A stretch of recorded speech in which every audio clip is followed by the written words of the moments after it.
કોરોનાની મહામારી વચ્ચે લોકો વેક્સિન લે તે માટે જીનાગના સેવા ટ્રસ્ટ દ્વારા ગોપીપુરા વિસ્તારમાં એક પગપાળા રેલી યોજી લોકો વેક્સિન લે તે માટે લોકોને જાગૃત કરવાનો અનોખો પ્રયાસ કરવામાં આવ્યો હતો।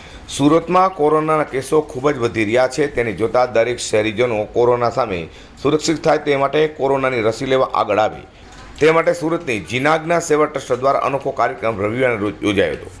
રવિવારે જીનાગના સેવા ટ્રસ્ટ દ્વારા ગોપીપુરા, સુભાષ ચોક, મહિલા સ્કૂલ, અંબાજી રોડ, ખપટિયા ચકલા ચોક બજાર, ગાંધીજીની પ્રતિમા સહિતના વિસ્તારોમાં પગપાળા રેલી યોજી બેનરો સાથે લોકોને કોરોના વેક્સિન લેવા માટે જાગૃત કર્યા હતા।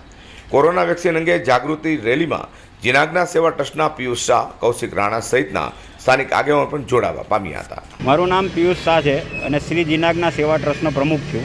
કઈ સંસ્થાથી શું કાર્યક્રમ કરવામાં આવ્યો, શું ઉદ્દેશ છે? અમારી સામાજિક સંસ્થા છે શ્રી જીનાગના સેવા ટ્રસ્ટ નામની, અને સુરતના કોર્પોરેશને બહુ વેક્સિનના સારા કેન્દ્રો ખોલીને બહુ સારી વ્યવસ્થા કરી છે, પણ લોકોમાં જાગૃતિ નથી વેક્સિન લેવા બાબતમાં। એટલે જાગૃતિ આવે અને લોકો વધારેમાં વધારે વેક્સિન લેવા માટે પ્રેરાય એ માટે અમે બેનરો લઈને પગપાળા વિસ્તારમાં ફરી લોકોમાં જાગૃતિ લાવવાનો પ્રયત્ન કર્યો હતો। અને અમારો હેતુ છે કે સુરતને ઝીરો સંખ્યા કરવી છે કોરોનાથી।